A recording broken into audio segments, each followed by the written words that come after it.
My stepdaughter looked me dead in the eye across my own dining table and said, "You're just the help now, Margaret. Mom's gone." She was cutting into the steak I'd bought with my pension money in the house I'd owned for 37 years, while her boyfriend smirked beside her. The words hit me like a slap, but I kept my face neutral, the way I'd learned to do over 12 years of walking on eggshells around Jessica. You won't believe what I did next. Before we continue, please subscribe to the channel and let us know where you're listening in the comments. I set down my fork carefully and looked at Jessica, really looked at her. At 34, she had her father's sharp jawline but none of his kindness. Derek, her boyfriend of 6 months, was already reaching for seconds without asking, acting like he owned the place. I'd invited them for Sunday dinner, thinking maybe we could start healing after losing Robert 3 months ago. I was wrong. "Jessica, this is my home," I said quietly. "I bought it in 1987 with my first husband's life insurance money." She laughed, a cold sound that made my stomach turn. "Dad told me he was going to leave me this house. We both know you can't afford to keep it up anymore." But that wasn't the worst part. Derek leaned back in my dining room chair and grinned. "Face it, Margaret, you're old, you're alone, and you need to accept reality. Jessica deserves this house more than you do." I felt something crack inside my chest. Robert had been gone 3 months, and I was still sleeping in our bed wearing his old t-shirts, still setting 2 coffee cups out of habit. The grief was suffocating me most days, but I'd never imagined his daughter would use my pain against me. "I loved your father," I whispered. "Sure you did," Jessica said, stabbing her steak. "For his money and his house." The silence stretched between us like a chasm. I thought about Robert, about how he'd worried about Jessica in his final weeks. "She's had such a hard life," he'd said. "Her mother's death, the divorce, losing jobs. Promise me you'll look out for her." I didn't know then that my life was about to be destroyed in the next 10 minutes. Jessica wiped her mouth with my grandmother's linen napkin and reached into her purse. She pulled out a manila envelope and slid it across the table with the same casual motion she'd used to pass the salt. "These are the papers," she said. "I've already talked to 3 lawyers. Dad promised me this house before he died, and everyone knows you're not capable of managing a property this size anymore." My hands trembled as I opened the envelope. Inside were deed transfer documents already partially filled out, waiting for my signature. The property value was listed as $127,000, about half of what my house was actually worth. "You want me to sign over my house?" I asked. "It's not your house," Derek said. "Not really. Not anymore." Jessica's voice turned syrupy sweet, the way it did when she wanted something. "Look, Margaret, I'm trying to do this nicely. You can stay here for now, but you need to understand that things have changed. Dad's gone. I'm his only child. This house should come to me." I stared at the papers, at my address printed in black ink, at the blank line waiting for my signature, and if I don't sign. Jessica's mask slipped. "Then we do this the hard way. I have witnesses who'll say you're becoming confused, forgetting things. Mrs. Patterson next door told me you left your stove on last week." I had left the stove on. I'd been crying over a photo album and forgot about the soup. It happened once. "Dr. Morrison's notes from Dad's funeral mention that you seemed disoriented and emotional," Derek added. "And there's the incident at the grocery store where you couldn't remember your PIN number." They'd been watching me, taking notes, building a case. Jessica leaned forward. "I don't want to hurt you, Margaret, but Dad would want his house to stay in his family. Real family. You can sign these papers tonight, or I can file for conservatorship tomorrow. Your choice." The words hung in the air like smoke. I looked around my dining room at the china cabinet I'd refinished myself, at the family photos that now felt like evidence against me, at the chandelier Robert and I had hung together on our first Christmas as newlyweds. "I need time to think," I said. "You have until Tuesday," Jessica said, standing up. "That's 48 hours. Don't make this harder than it needs to be." Derek grabbed one more dinner roll on his way out. "Thanks for dinner, Margaret. It might be our last meal here as family."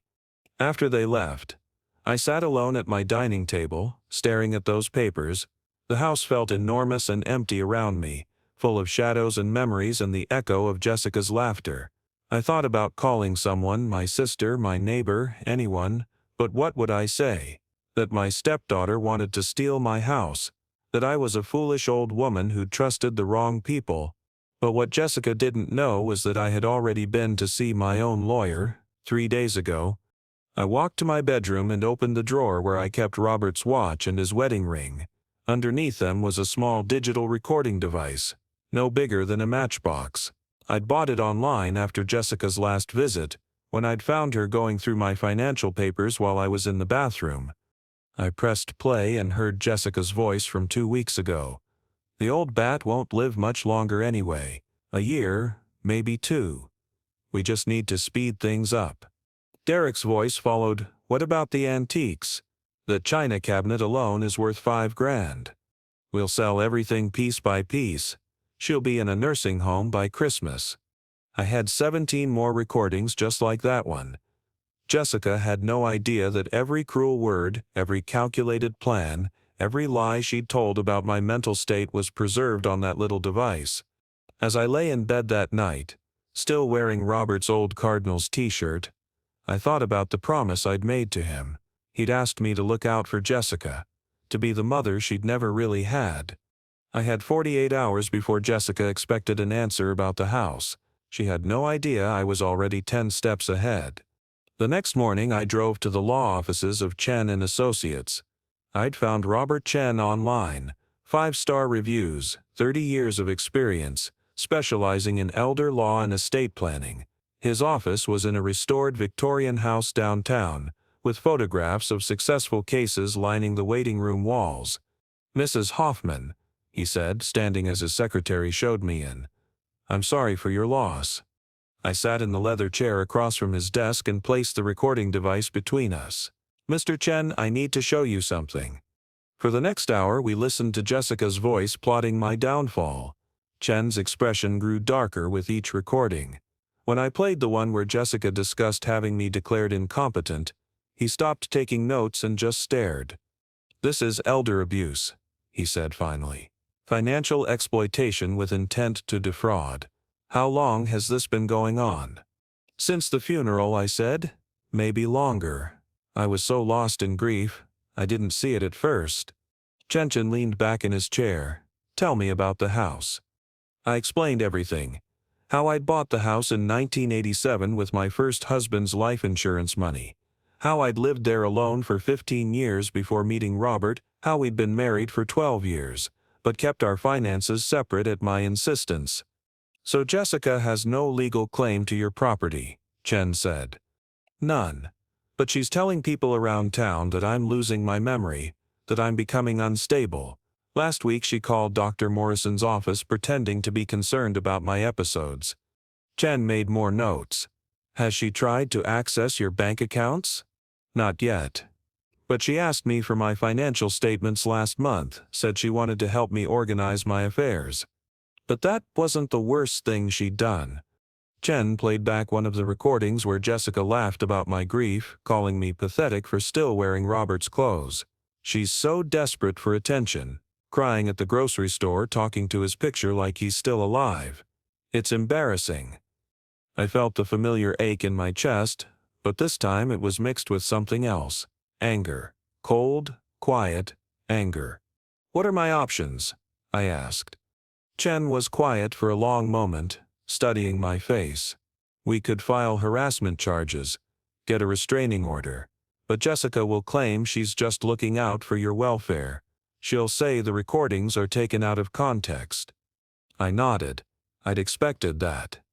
"Or," Chen continued, "we could be more strategic. You mentioned she wants you to sign over the house. She's giving me until Tuesday." Chen smiled. Not a nice smile. "Mrs. Hoffman, how would you feel about creating an irrevocable trust?" He explained how it would work.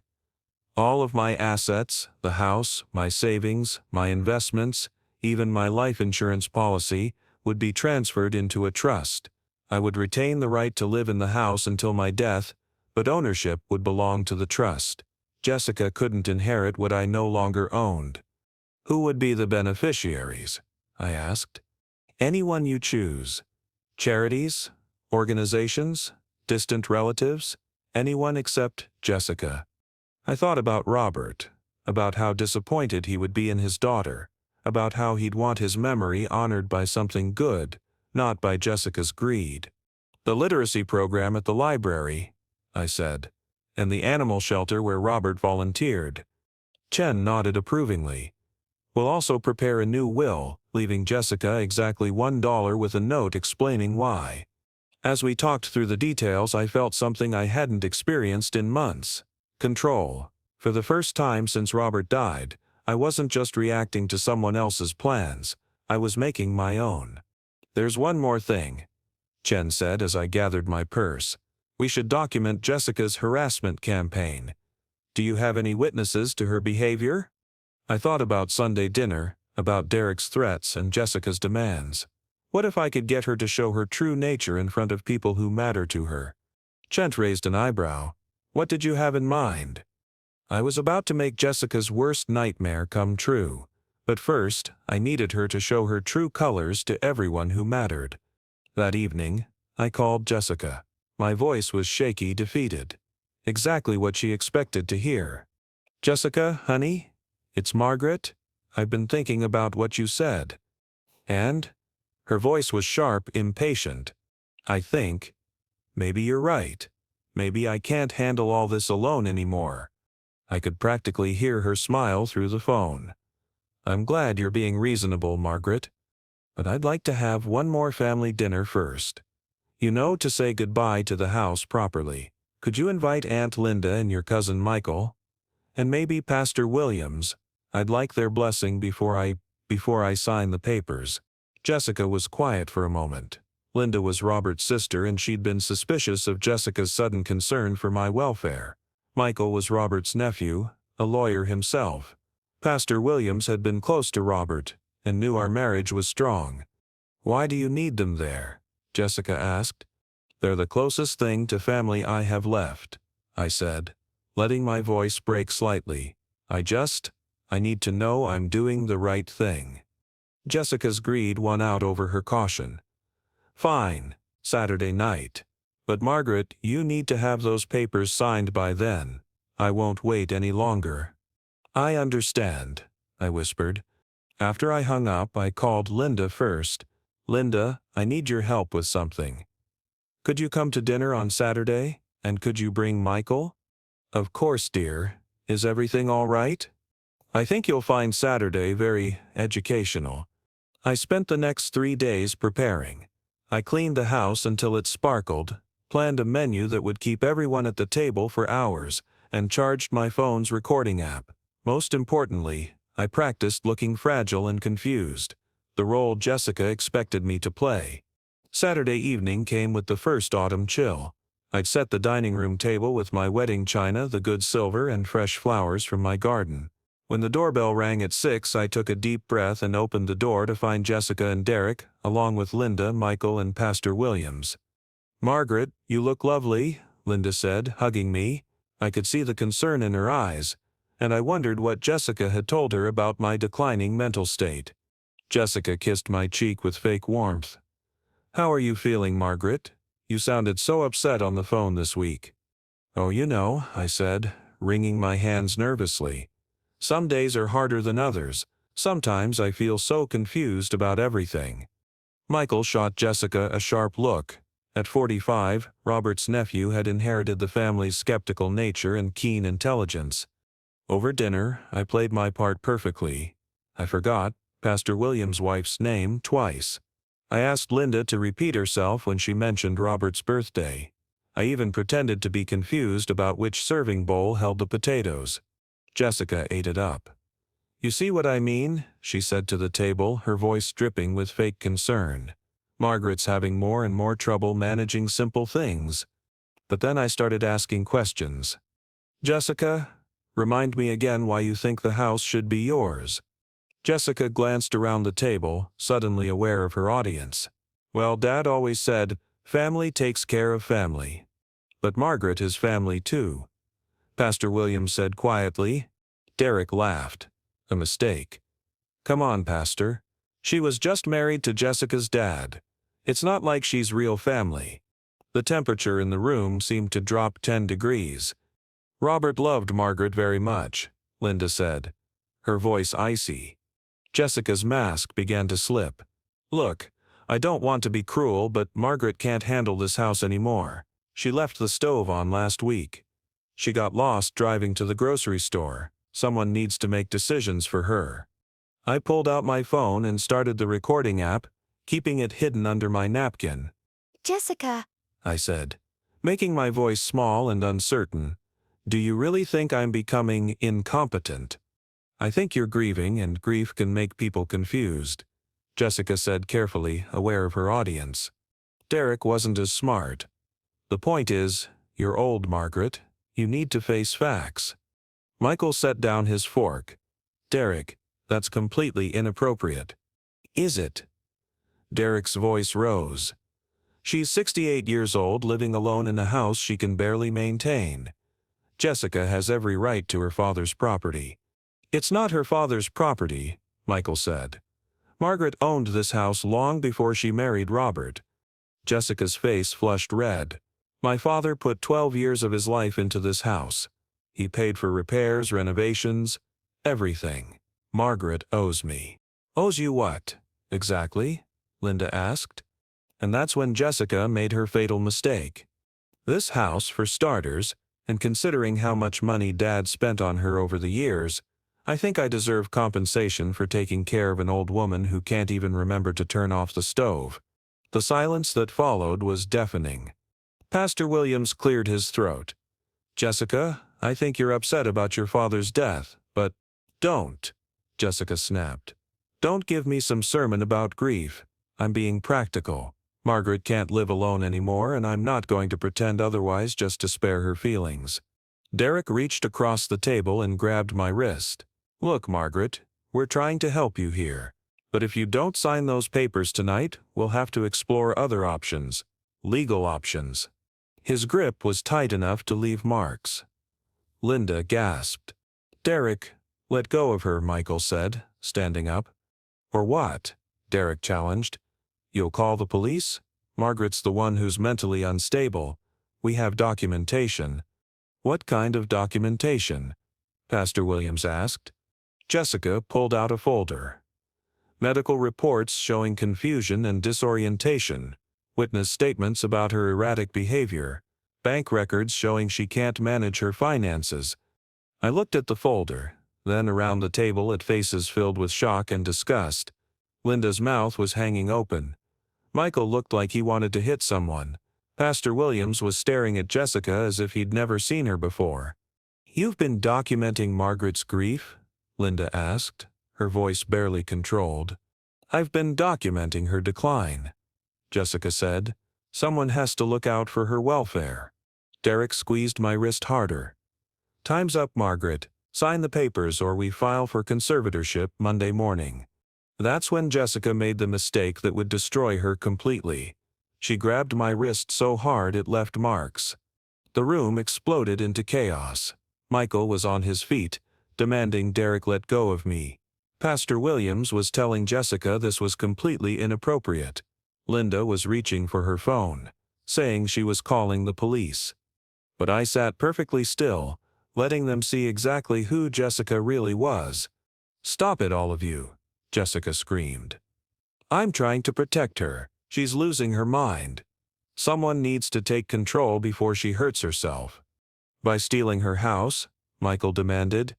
It's not stealing if it's rightfully mine. Derek still had my wrist. Margaret, you're signing those papers tonight, one way or another? I looked up at him, let my eyes fill with tears, and whispered, You're hurting me.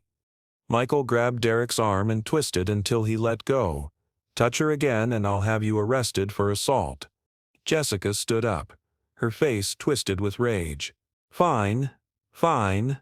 I tried to do this nicely, but you're all going to force me to destroy her in court. I have 3 lawyers ready to file competency hearings. I have medical records. I have witness statements. By Christmas, Margaret will be in a nursing home and I'll have this house." She grabbed her purse and the unsigned papers. "Enjoy your last few months here, Margaret. I hope they're worth it." As Derek followed her toward the door, he turned back with a sneer. "You might want to be more careful, Margaret. Old people living alone, accidents happen."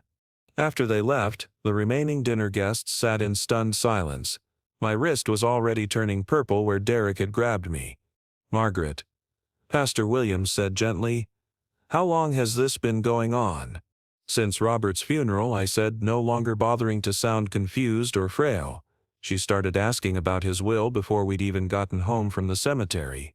Linda reached over and took my hand carefully, avoiding the bruised wrist. "Honey, why didn't you tell us?" I looked around the table at their concerned faces, real family, the kind that doesn't come from blood but from love and respect. "Because I wanted you to see for yourselves what kind of person she really is." Michael was already on his phone.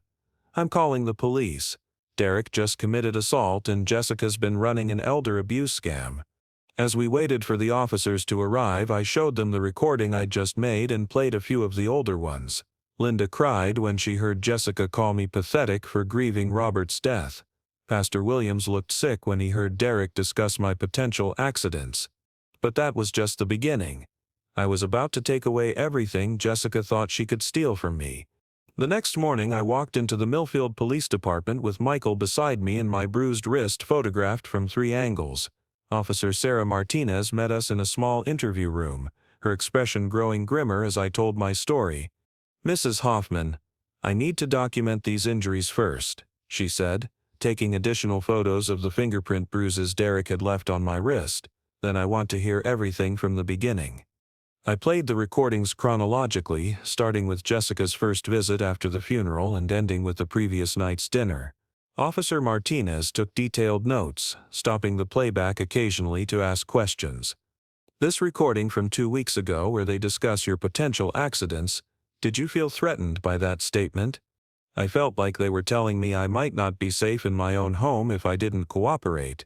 "And the medical records Jessica mentioned, did you give her permission to contact your doctors?" "Never. I found out she called Dr. Morrison's office pretending to be my concerned stepdaughter, asking about my mental state after my husband's funeral." Officer Martinez made another note. "We'll need to verify that with Dr. Morrison's office. Medical fraud is a serious charge." She explained the process as we went through each incident. Derek would be charged with assault and intimidation of an elderly person. Jessica could face charges of attempted financial exploitation, harassment, and fraud if we could prove she'd misrepresented herself to medical professionals. The recording where she admits to building a case against your mental competency while knowing you're perfectly capable, that's conspiracy to commit fraud, Officer Martinez said. "How much are your total assets worth, Mrs. Hoffman?" "About $800,000, including the house and investments." Officer Martinez whistled low. "Elder financial abuse involving amounts over $100,000 is a felony. We're talking serious prison time. If convicted." Michael leaned forward. "What about the conservatorship threat?" "Fraud.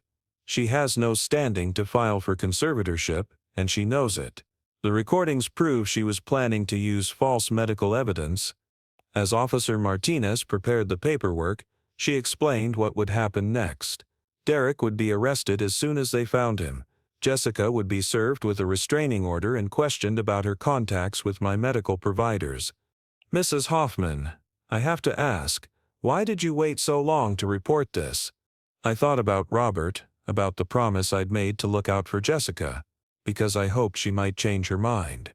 I hoped somewhere inside her was the daughter my husband loved. And now? Now I know better." That afternoon, 2 officers went to Jessica's apartment. According to Michael, who called me with updates, Jessica answered the door expecting to serve me with conservatorship papers.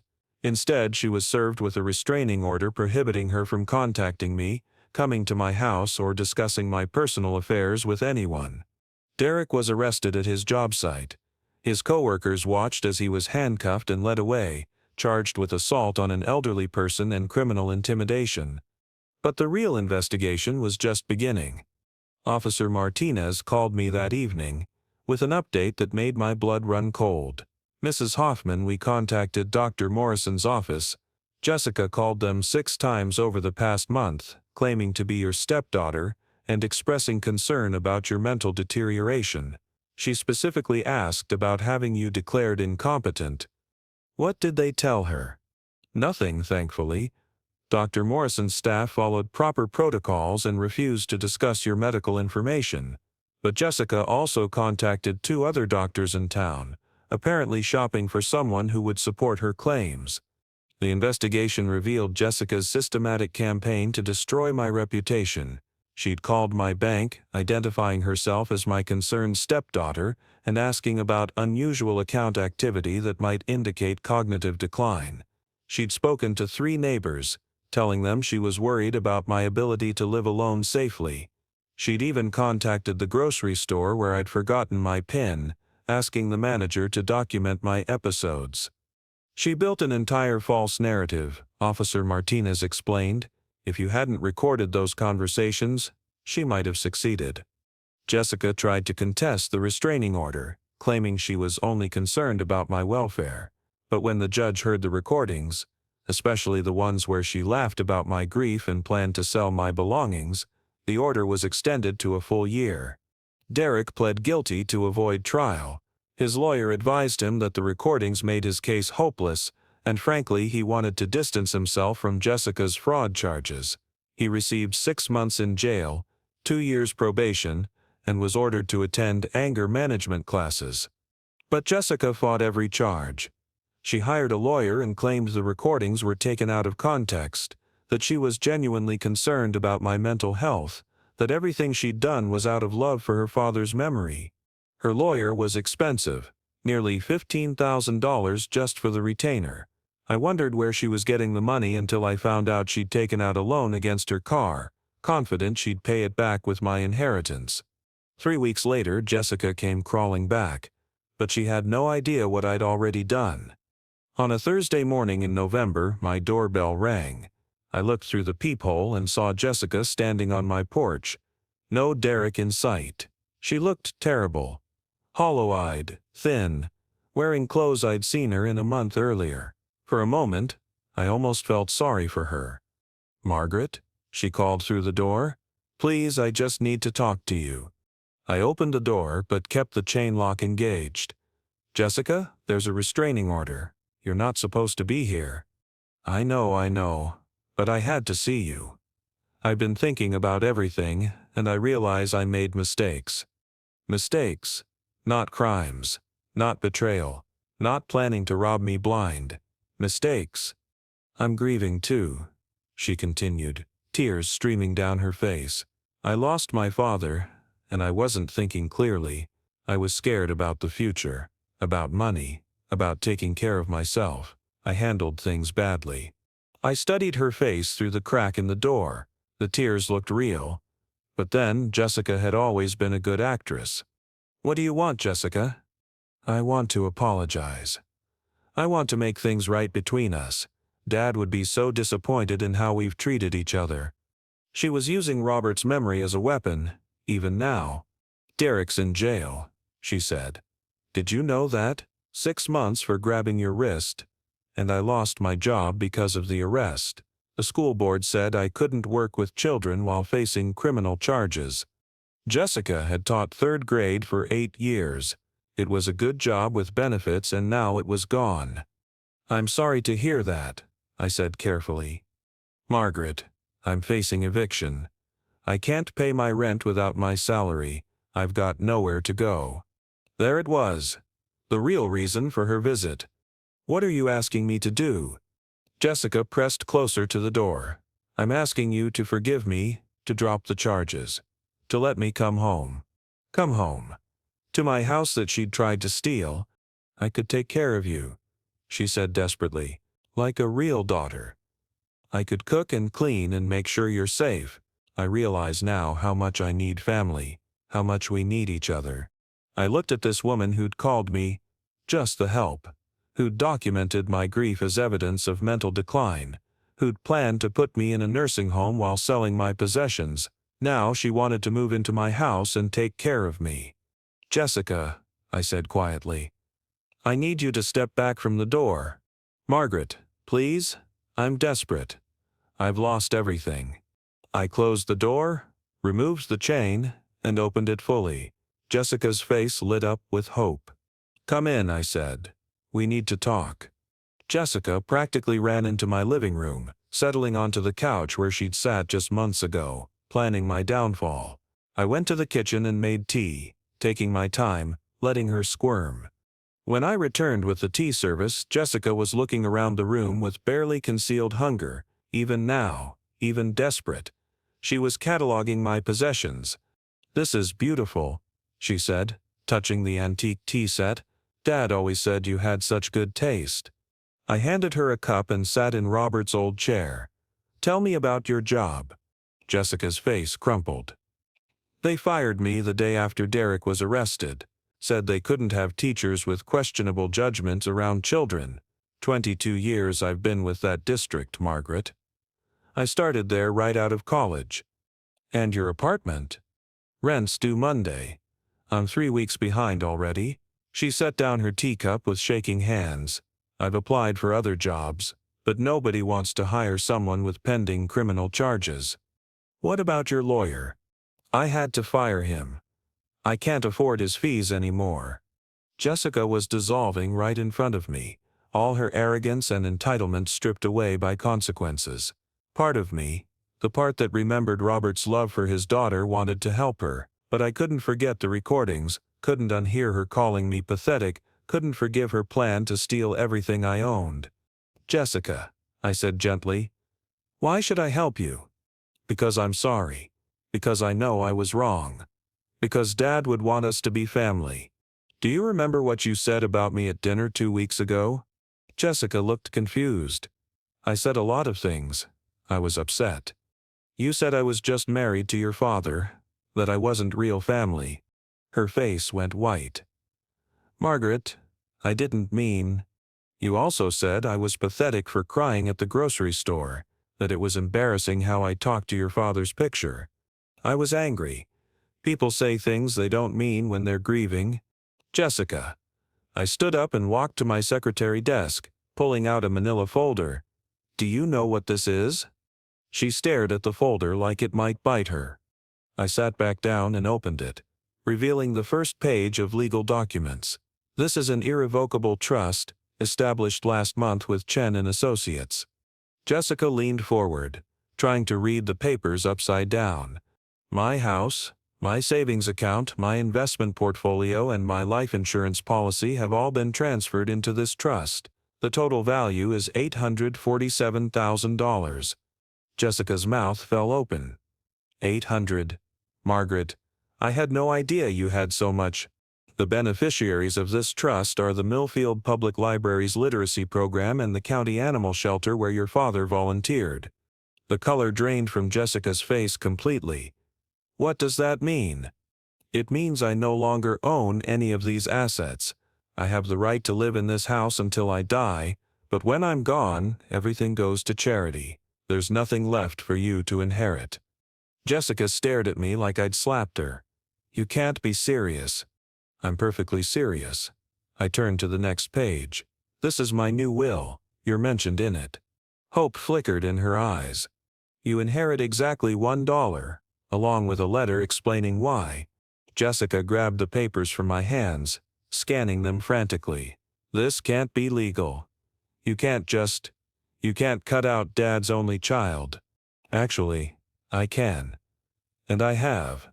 She threw the papers on the coffee table and stood up, pacing my living room like a caged animal. This is insane. Margaret, you're making a mistake. What if something happens to you? What if you need care? Who's going to take care of you? The trust includes provisions for my care. If I need assisted living or medical care, the trust will pay for it. Jessica stopped pacing and stared at me. So you'd rather give almost $1 million to strangers than to your husband's daughter? Jessica, I said quietly, you're not a stranger. You're the person who called me just to help. You're the person who documented my grief as evidence of mental illness. You're the person who planned to put me in a nursing home while selling my possessions. I was confused. I was grieving. You were calculating. And cruel. And now you're facing the consequences. Jessica sank back onto the couch, her head in her hands. Margaret, please. I'll do anything. I'll sign papers promising never to bother you again. I'll move across the country. Just please, don't let me lose everything. You haven't lost everything, Jessica. You've lost what you never had any right to in the first place. She looked up at me with red, desperate eyes. Dad would be ashamed of you. Your father would be heartbroken by what you've become. The silence stretched between us, heavy with 12 years of fake family dinners and forced pleasantries that had hidden Jessica's true nature. Finally, Jessica stood up. I won't let you get away with this. I'll contest the trust. I'll prove you were coerced or mentally incompetent when you signed it. With what lawyer? You just told me you can't afford legal fees.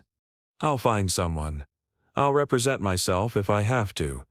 I stood up and walked to the front door, opening it. Jessica, you should leave now.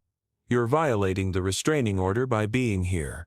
She followed me to the door, then turned back for one last desperate attempt. Margaret, I'm begging you. I have nowhere else to go. I'll end up on the street. You should have thought about that before you tried to put me in a nursing home. Jessica's desperation finally boiled over into rage. You selfish bitch. You're not even Dad's real family. You were just some lonely widow who trapped him into marriage. There's the Jessica I know, I said calmly. The one who's been hiding behind fake tears and apologies for the past hour. She stepped closer, her voice rising to a shriek. I earned this inheritance. I put up with you for 12 years. I smiled and pretended to like you at every holiday, every birthday, every family dinner. I deserve something for that. You deserve exactly what you're getting. Nothing. Jessica raised her hand like she was going to hit me, then caught herself. Even in her rage, she knew assault charges would destroy what little chance she had left. This isn't over, she said, her voice shaking with fury. I'll find a way to prove you're not competent to make these decisions. I'll show everyone what you really are. And what am I, Jessica? A bitter old woman who's so desperate to punish me that she'd rather give her money to dogs and books than to her dead husband's child. I looked at her for a long moment.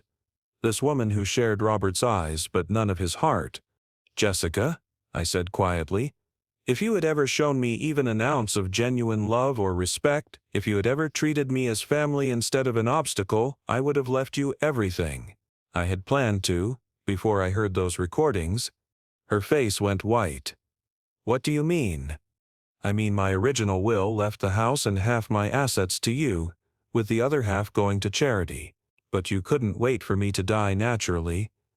You had to try to steal it all. Jessica staggered backward like I'd hit her. You're lying.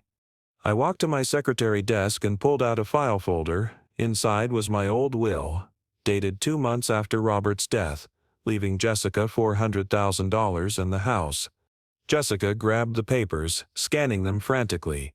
When she saw her name listed as primary beneficiary, she crumpled. I was grieving my husband and trying to honor his love for you. I continued.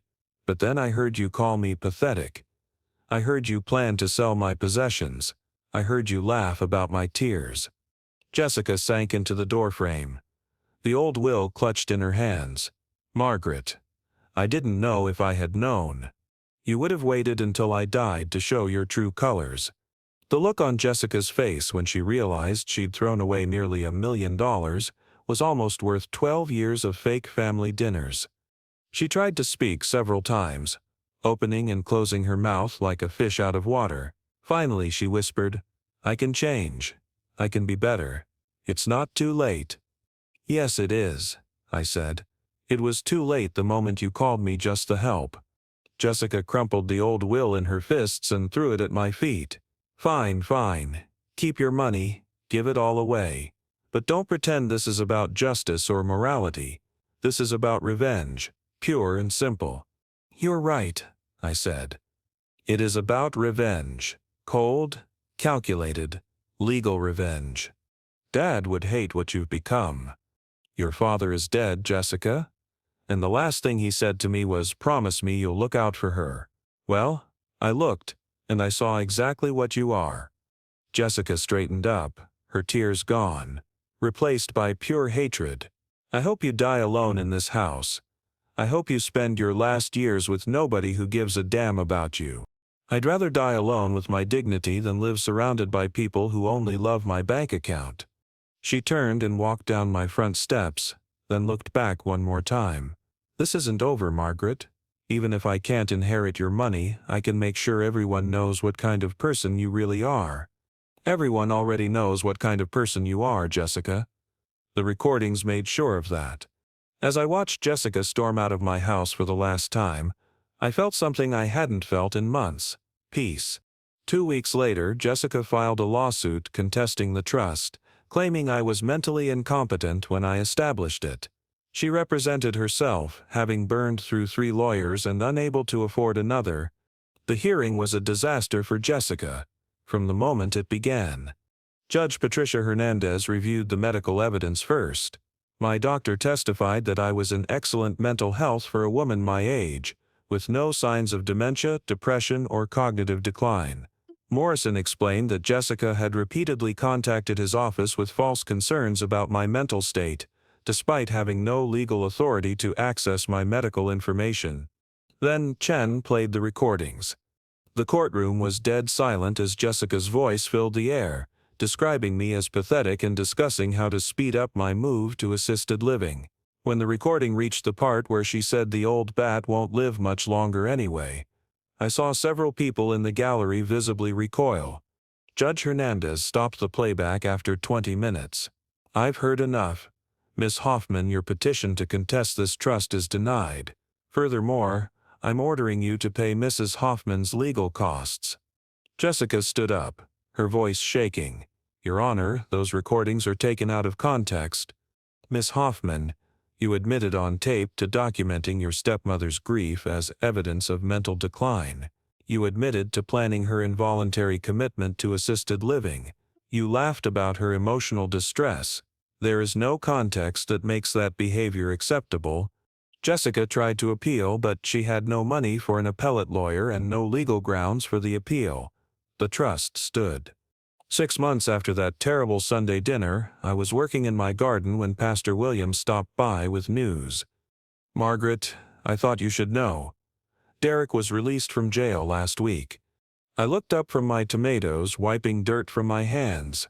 How's he doing? Not well. He can't find work with the assault conviction on his record. And Jessica.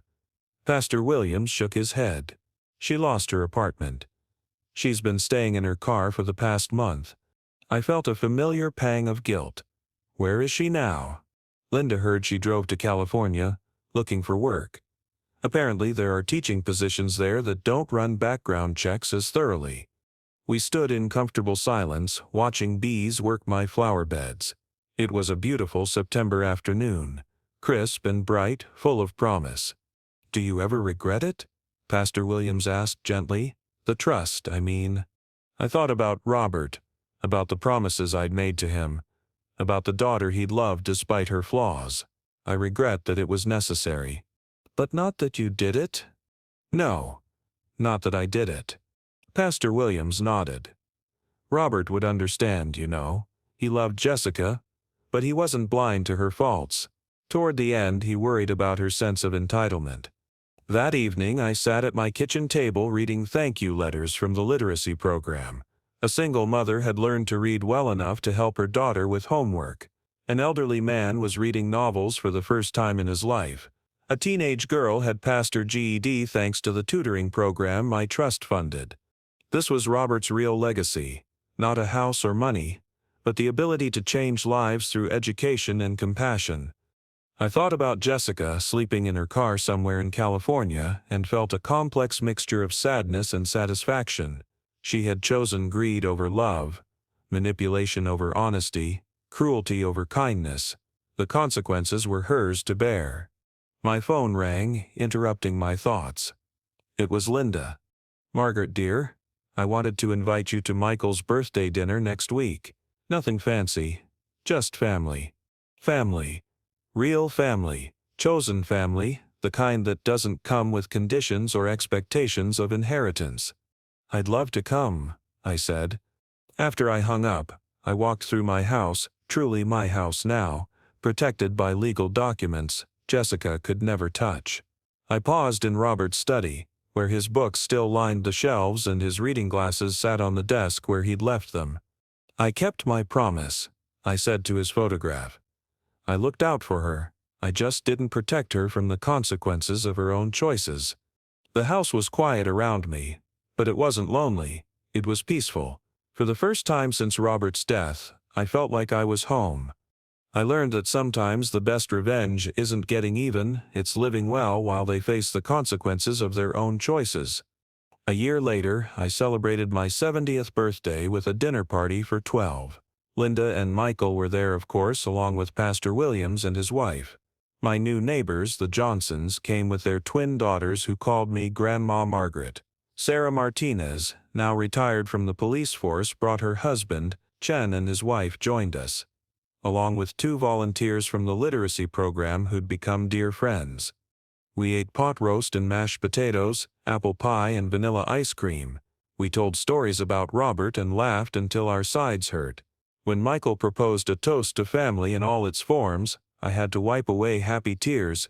After everyone left, I sat in my garden with a cup of tea, reading the latest reports from the animal shelter. 15 dogs had been adopted last month, all thanks to the improved facilities my trust had funded. The literacy program had expanded to serve 3 counties, helping hundreds of adults learn to read. This was what $847,000 could accomplish when it was motivated by love instead of greed. I never heard from Jessica again. Linda occasionally got updates through distant relatives. She was working as a substitute teacher in San Diego, living in a studio apartment, struggling to rebuild her life. She never married Derek or anyone else. She never had children of her own. Sometimes I wondered if she ever thought about that Sunday dinner, about the moment she chose cruelty over kindness and lost everything that mattered. But mostly I didn't think about her at all. I was too busy living.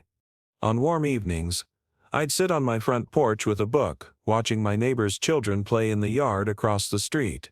Mrs. Patterson, who'd once worried about my episodes, now brought me fresh tomatoes from her garden and stayed for coffee. The mailman always had a kind word. The teenagers next door shoveled my driveway without being asked. This was what real family looked like. Not people connected by blood or obligation, but people who chose to care about each other. At 70, I was healthier and happier than I'd been in years. I volunteered at the library 3 days a week, teaching adults to read. I fostered senior dogs from the shelter, giving them love and comfort in their final years. I traveled to places Robert and I had always planned to visit: Ireland, the Grand Canyon, the coast of Maine. I lived fully and freely, unburdened by the weight of Jessica's expectations or the fear of her manipulation. Sometimes people asked if I missed having family nearby, if I regretted not having children or stepchildren to care for me in my old age. I'd smile and think about my chosen family, about Linda's weekly phone calls and Michael's surprise visits, about Pastor Williams checking on me after every storm, about my young neighbors who included me in their holiday celebrations. I have more family than I know what to do with. I'd tell them, and it was true. The trust I'd established would outlive me by decades, funding literacy programs and animal welfare long after I was gone. Children would learn to read, adults would find new possibilities, abandoned animals would find loving homes. Jessica's greed had been transformed into something beautiful and lasting. That was my real revenge. Not the money she'd lost, but the good that money would do instead of feeding her entitlement. On quiet evenings, I'd still talk to Robert's picture, updating him on my life, sharing my small victories and daily joys. I told him about the letter from a woman who'd learned to read at age 60 and was now helping her grandchildren with their homework. I told him about Max, the senior retriever I'd fostered who'd found a loving home with a retired couple. I told him about the garden I'd planted in his memory behind the library. "I hope you're proud of me," I'd whisper to his photograph. And in my heart, I knew he was. The house was mine completely. Now every room filled with memories I'd chosen, every corner reflecting my own taste and personality. I'd redecorated Robert's study, turning it into a bright reading room with comfortable chairs and good lighting. I'd expanded the garden, planting vegetables to share with neighbors and flowers to attract butterflies. Most importantly, I'd filled the house with joy instead of obligation, laughter instead of manipulation, genuine warmth instead of fake politeness. Jessica had called me just to help, but she'd been wrong about everything. I wasn't just anything. I was Margaret Hoffman, widow, philanthropist, literacy volunteer, dog fosterer, beloved friend, and chosen family member to dozens of people who valued me for who I was, not what I owned. At 71, I was exactly who I was meant to be. If you liked this story, please like this video. Subscribe to the channel and share your thoughts about Margaret's journey in the comments. To listen to the next story, click on the box on the left.